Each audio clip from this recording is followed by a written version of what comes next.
إلا الله وحده لا شريك له وأشهد أن محمدا عبده ورسوله وأصلي وأسلم عليه وعلى آله وصحبه ومن تبعه بإحسان إلى يوم الدين. رب اشرح لي صدري ويسر لي أمري واحلل عقدة من لساني يفقه قولي. ثم أما بعد، السلام عليكم ورحمة الله تعالى وبركاته. So welcome everyone for the second part of the series, Rasulullah's journey, migration, and the youth. So inshallah, tonight I'm going to give you a summary for few points covered last week and some of the information that was missing last week. And inshallah, we're going to start for tonight's topic. So we learned that after the permission of Allah subhanahu wa ta'ala, Rasul decided to leave as soon as he gets the news. So I'm going to give you an overall summary what it has happened.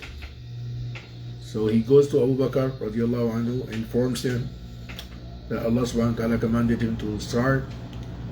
He will be my journey partner.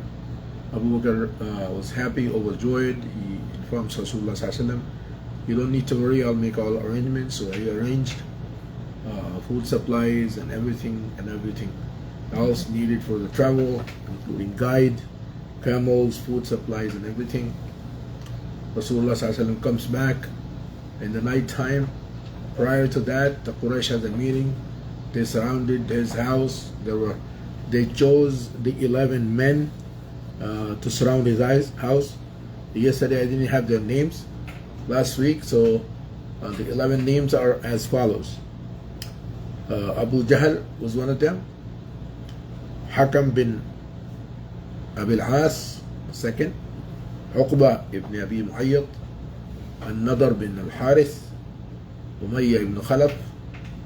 Zam'ah ibn Al-Aswad. Tuwayma bin Adi. Abu Lahab, number 8. Ubay ibn Khalaf. Nabih ibn Al-Hajjaj, and Munabbih bin Al-Hajjaj. They gave him the arms and they asked him to surround the house of Allah, house of Rasulullah from all sides, leading to get him dead or alive as soon as he comes out. Allah subhanahu wa ta'ala protected Rasulullah and guaranteed his safety. Rasulullah discusses the matter with Ali bin Abi Talib. Young Ali gave him necessary instructions, asked him to sleep on his bed, and reading the ayah from Surah Yasin, وَجَعَلْنَا مِن بَيْنِ أَيْدِيهِمْ سَدًّا وَمِنْ خَلْفِهِمْ سَدًّا فَأَغْشَيْنَاهُمْ فَهُمْ لَا يُبْصِرُونَ. He walks within the cover of darkness, so the mushrikeen couldn't see him, and he safely and successfully reaches the point where Abu Bakr was waiting for him with all, and they start their journey. We pause here and come back to the house of Rasulullah where the mushrikeen waited and waited and they did not realize any movement. So after the late in the night or maybe early morning, they just knocked the door and broke open. They found out someone was sleeping on the bed. They caught Ali ibn Abi Talib. They caught him, beat him up, asked him, made investigations. He said, I don't know, Muhammad left. And so they left the house, immediately hurried to Abu Bakr Siddiq's house, investigated his daughter Asma. One of the evil men from the 11 men slapped her on the cheeks, which broke her necklace.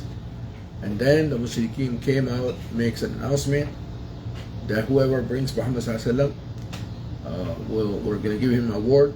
And they announced a reward of 100 red camels.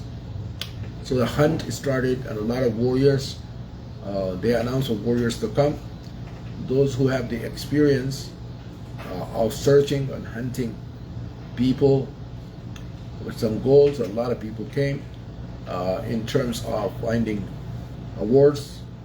And this includes, and not limited to, a very experienced warrior named Suraqa bin Malik bin Joshum radiallahu anhu, who later became a Sahabi, and at that time he was not a Sahabi. So the chase started, and They were searching for Rasulullah sallallahu everywhere, almost everywhere in Mecca and outside. They searched. They sent search teams outside Mecca to find out where Rasulullah sallallahu is. We come back to where Rasulullah sallallahu was walking. Where Rasul sallallahu alaihi wasallam, Abu Bakr radiallahu anhu was sitting behind him, and he started walking. He naturally and intentionally took a more difficult route because the Rasul sallallahu alaihi wasallam knew all the streets of Mecca very well. So in order to confuse the chasers, because he knew that as soon as I leave, the chasers will start chasing him. So he took a difficult route, which was a little longer. And Abu Bakr radiallahu anhu asked him the reason, Ya Rasulullah, why we're taking this route. So he explained to him the reason. So this way the chase continued. So finally all these chasers, different people who were looking for Rasulullah sallallahu alaihi wasallam to inform the Quraysh and earn their word, they failed, some because of the heat, some because of confused in the way. They got back, except that man, Suraqa, he continued his hunt, and he took the same route, subhanAllah, where Rasulullah sallallahu alaihi wasallam left. On the way, he stopped at a village where some of his relatives used to live, and one of the aunt named Ma'bad. He stopped there.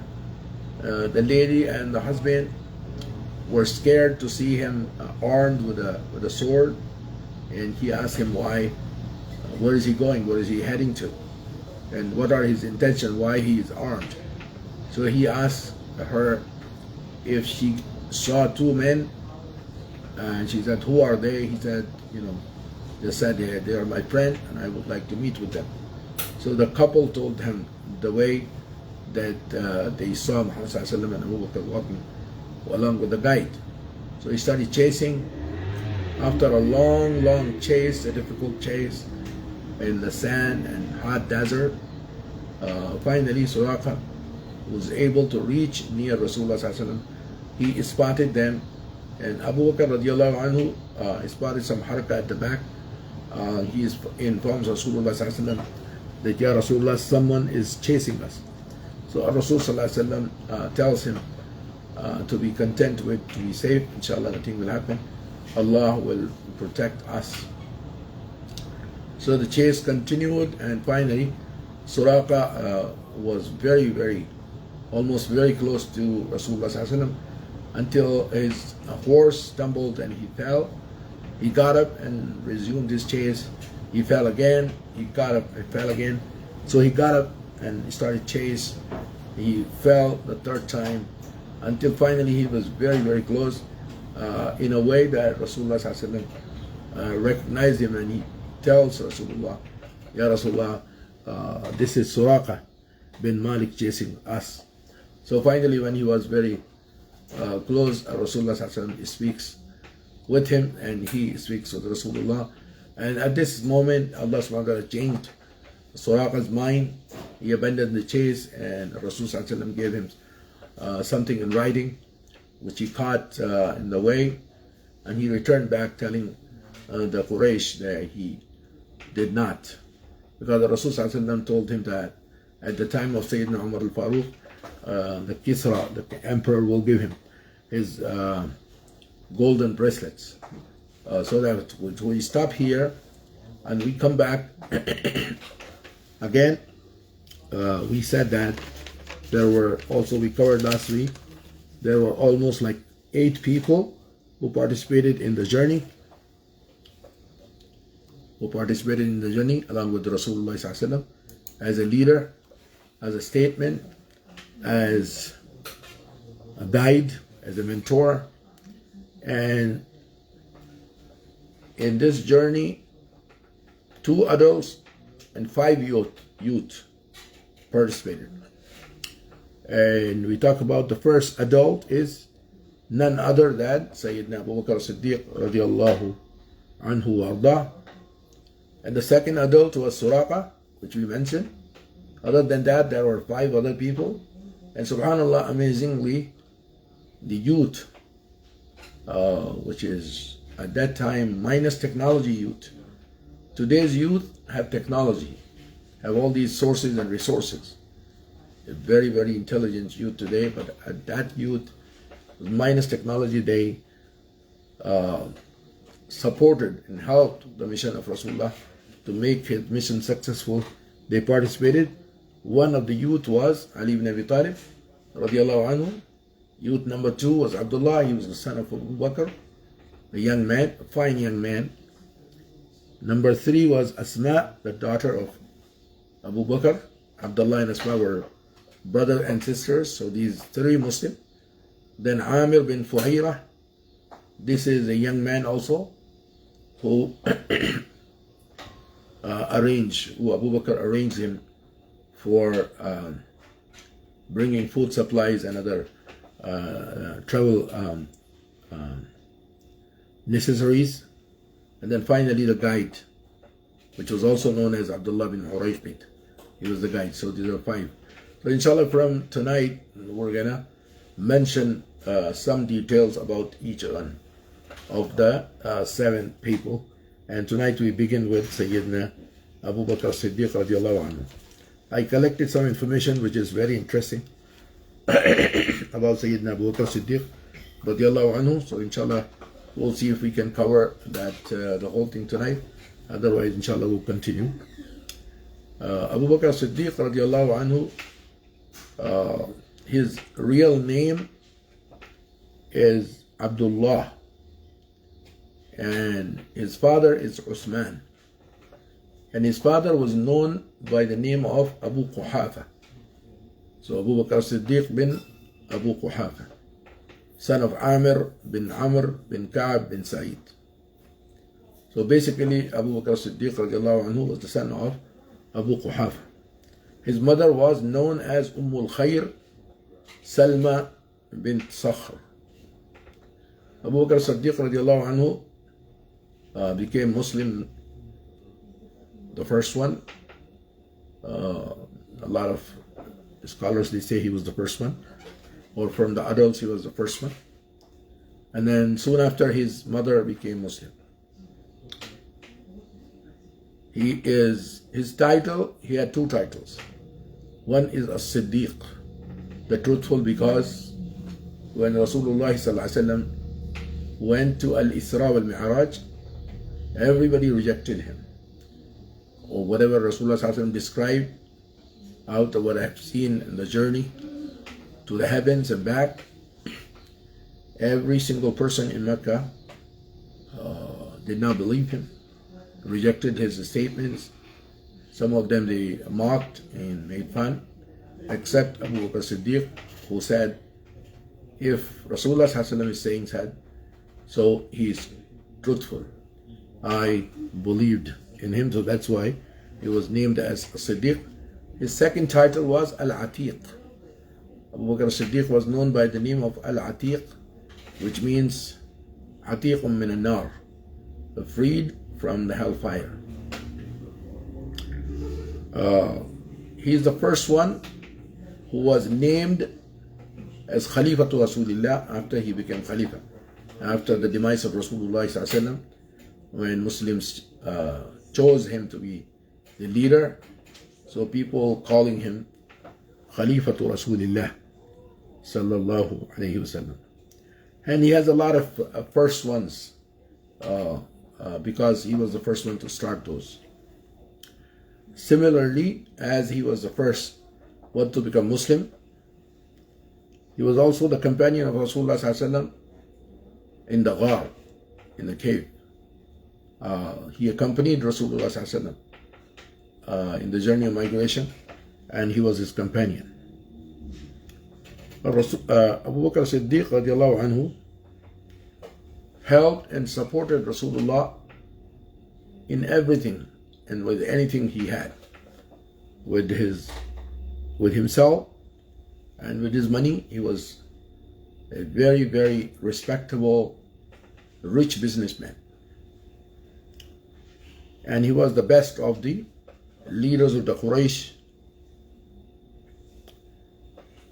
Because of Abu Bakr Siddiq's efforts, a lot of early Muslims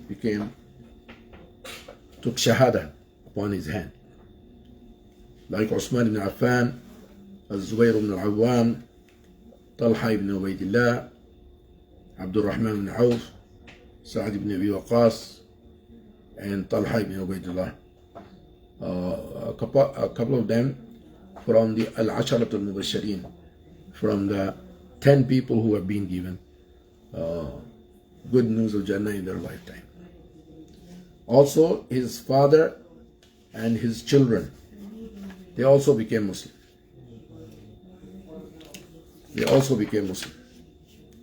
One of the very interesting information that I could find, he said, حرم الخمر على نفسه في الجاهلية. He is the one who did not consume khamr, wine, in the Jahiliyyah, along with Uthman bin Affan radiallahu anhu. The Rasul sallallahu alayhi wasallam always consult him. After the ayah was revealed, وَشَاوِرْهُمْ فِي الْأَمْرِ, he consulted many people, but more frequently and more commonly, the Rasul sallallahu alayhi wasallam always consulted Sayyidina Abu Bakr, first one, and then Sayyidina Umar ibn al-Khattab radiyallahu anhu. He was the first Khalifa of Islam, as we mentioned. He was called the Khalifa to Rasulullah. He was the first one to compile Quran. He was the first one who named Al-Quran Mus'haf. Now we say Mus'haf also, Quran. So he is the one who started. He had from among his children Abdullah, the Abdul Rahman, Asma, and Aisha. And the scholars of the story writer of Asma say that Asma was the bravest of her daughters. The older one, the youngest one, was Aisha, who married to Rasulullah ﷺ and became the mother of the believer, the youngest one. Rasul sallallahu alayhi wasallam used to honor him so much. He loved him so much. At the end of his life, he made him the Imam, istikhlaf fi salah. So when he was unable to come and lead the salah, so he said, Muru Abu Bakr falyusalli bin nas. So he chose Abu Bakr as-Siddiq radiallahu anhu to lead the salah, who was very fearful, standing on the maqam of Rasulullah sallallahu alaihi wasallam in the minbar, and he used to cry so much. It's also said that Abu Bakr radiallahu anhu participated with Rasulullah sallallahu alaihi wasallam in all events, all expeditions. And he is the first one in the beginning who memorized the entire Quran. Rasul sallallahu alaihi wasallam says about him, لو كنت متخذا خليلا لاتخذت أبا بكر خليلا. If I were to choose someone as friend, it would be Abu Bakr radiallahu anhu. So that's the honor some Abu Bakr as-Siddiq radiallahu anhu was known.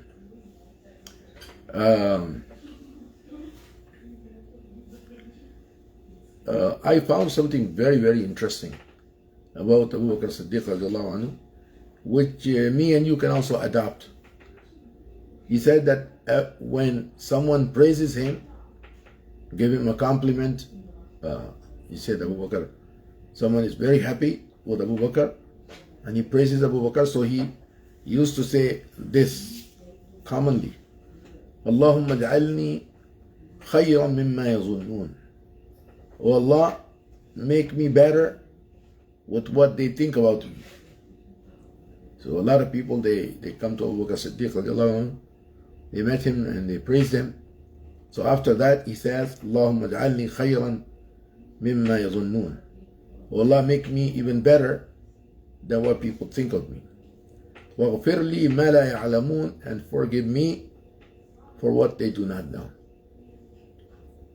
ولا تؤاخذني بما يقولون, and do not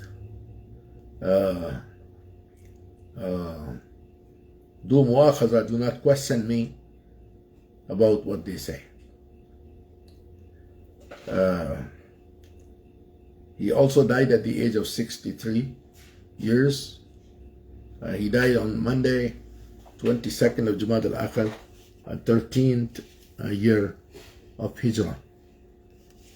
He was a knowledgeable man, بأنساب قريش, the lineage of the Quraysh. Nasab was a lineage. He was a knowledgeable man. He was Tajir Zu Sarwa. He was very rich. He bought many slaves and set them free. And most famous one of them is Bilal radiallahu anhu. He was very humble, very polite, very caring. So it is said that he had the ability, what we describe as husnul mujalasa. People loved to be in his company. Very interesting person. So these are some of the information that I could collect. Abu Bakr Siddiq radiallahu anhu. So this is one of the member of Rasulullah's team. The second one is Sayyidina Ali ibn Abi Talib radiallahu anhu. Sayyidina Ali ibn Abi Talib radiallahu anhu was the son of Abu Talib. Abu Talib was the uncle of Rasulullah sallallahu alaihi wasallam. Rasulullah sallallahu alaihi wasallam had 4 uncles: Abu Talib, Al-Abbas, Hamza, Abu Lahab. So the first one did not become Muslim. The second one, Al-Abbas, became Muslim. He became Sahabi of Rasulullah sallallahu alaihi wasallam. His son is Abdullah, the famous Abdullah, the ocean of knowledge.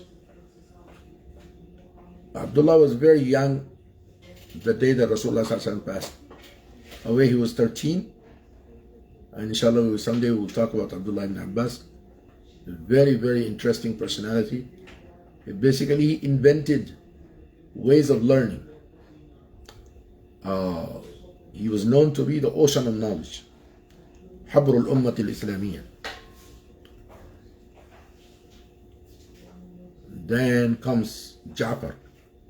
Ja'far radiallahu anhu was, then comes Al-Abbas, Hamza, the uncle of Rasulullah sallallahu alaihi wasallam.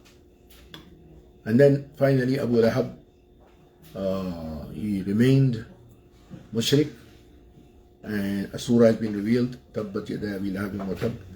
So Ali ibn Abi Talib radiallahu anhu was the son of the older uncle Abu Talib. So there is a little interesting story about him. Rasul sallallahu alaihi wasallam told Al-Abbas, his uncle, I want to help my uncle Abu Talib. He asked him how. He said, إنه ذات عيال. He said, actually I see that he's a large family. So in order to ease and to make it easy for him, like me and you do something to make the life easy for him. He said, Ya Rasulullah, what do you plan to do? He said, let me and you go to him and tell him we should take 2 of his children so he has less children to deal with. So Al-Abbas liked the idea. He said, yeah, this is good. So he went to his house and he said, Abu Talib, we want this and we want to do that to make life easier for you because you have many children.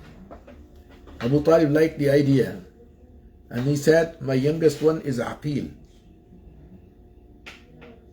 All these people, they love the youngest one. So he said, with the exception of the youngest one, you can take anyone you want to. So he said, if you permit us, then Rasulullah ﷺ said, I would like to take Ali ibn Abi Talib. And Al-Abbas said, give me Ja'far. So Rasul took Ali ibn Abi Talib, and Al-Abbas took Ja'far.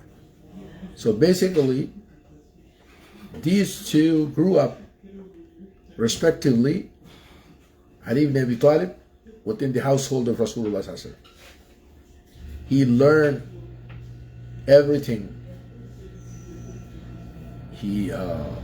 His skills, experiences, ilm, hilm, taqwa, everything from Rasulullah directly. And so it's Ja'far, who grew up in the household of Al-Abbas radiallahu anhu. And Ja'far was known to be a good speaker, a communicator, and he was appointed. He was in the first group of people who migrated to Habasha, to Abyssinia, at the instructions of Rasulullah sallallahu alaihi wasallam. So the mushrikeen sent a complaint to the king that some fugitives, enemies, ran back to your kingdom. So hand them over to us so that we can punish them according to the laws in Mecca. And then we saw a famous statement coming from the king that I cannot do that unless I would like to meet with them. And that's where the group did consultation and appointed Ja'far ibn Abi Talib radiallahu anhu as the chief spokesman or the main communicator. And he told him that we need to tell the king our story, and only Ja'far will speak. So Ja'far spoke. But inshallah someday I'll bring his speech. So that was the story of Ja'far and Al-Abbas radiallahu anhu. Ali ibn Abi Talib radiallahu anhu, he grew up in the household of Rasulullah sallallahu alaihi wasallam, so he's learned his ta'aleem, his akhlaq directly from Rasulullah sallallahu alaihi wasallam. He learned the language, the Arabic, the Quran, the literature. Also, he grew up learning the true love, the obedience from a younger age. He was a young boy. He learned the meaning of sacrifice. So from a younger age, he was ready to sacrifice everything to Rasulullah. Fidaka abi wa ummi was his common phrase they used to address Rasulullah with.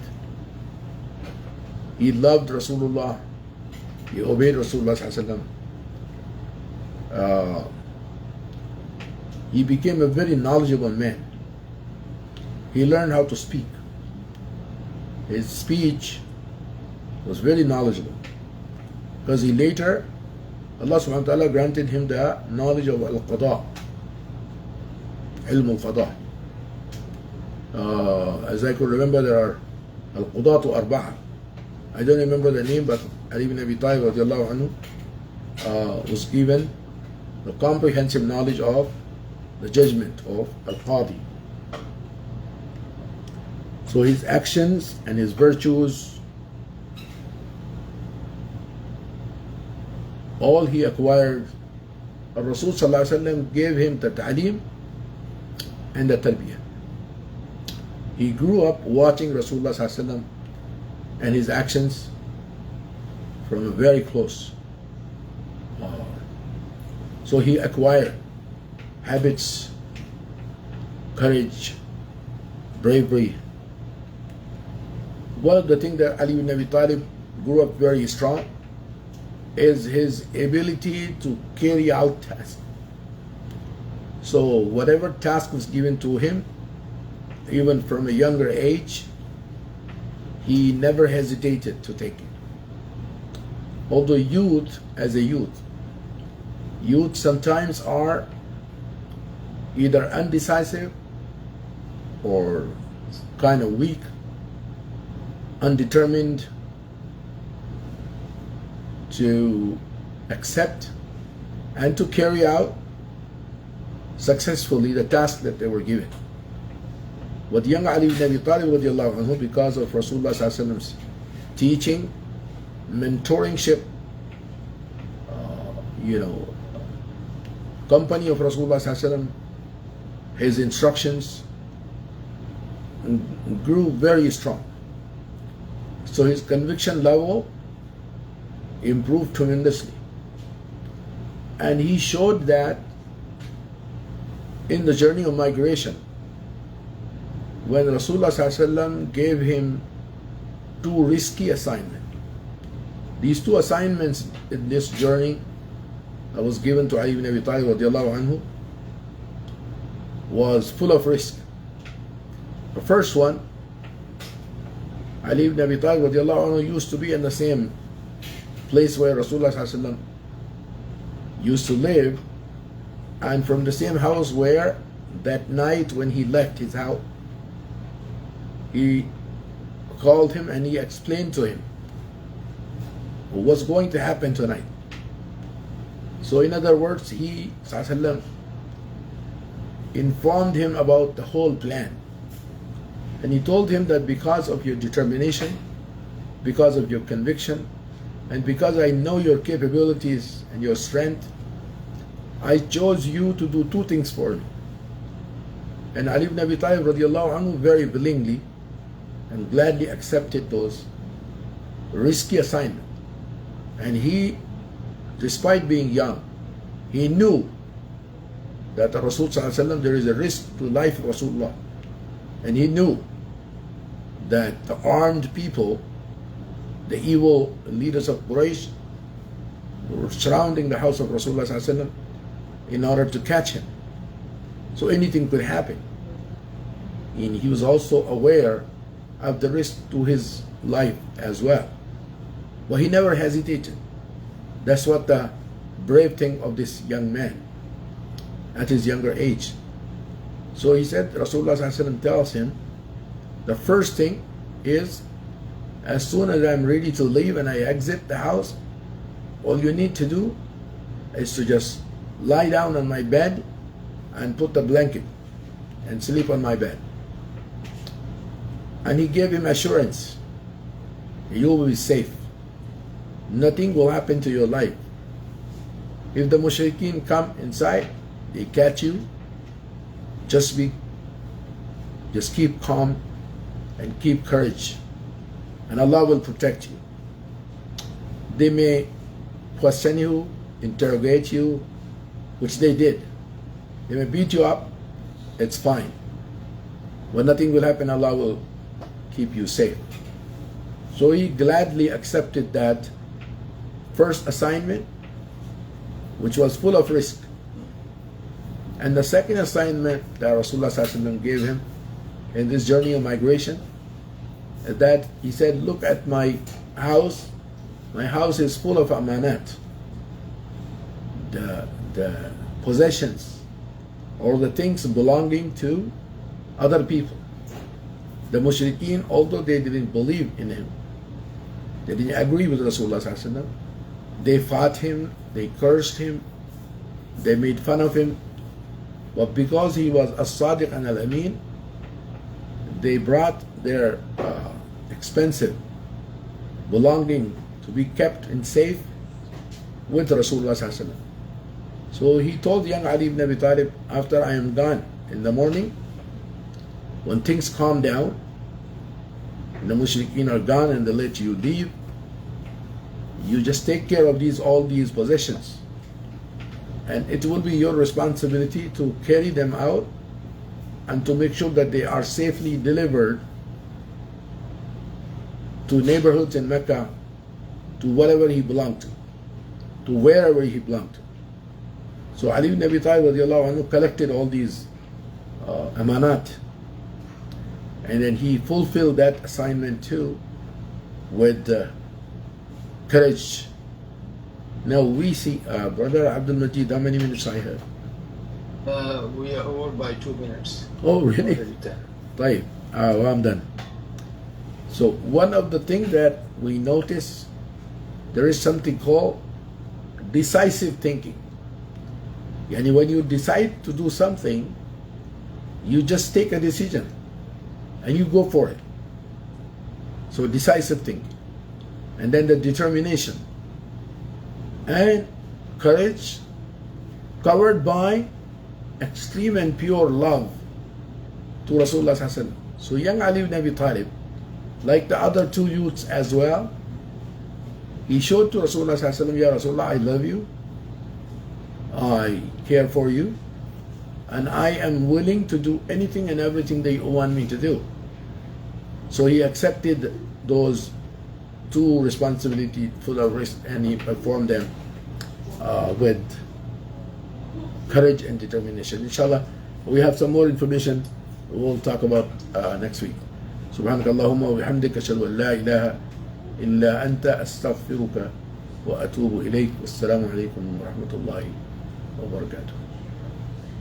وعليكم السلام ورحمة الله وبركاته. Brother Ahmed, جزاك الله خير. May Allah subhanahu wa ta'ala reward you.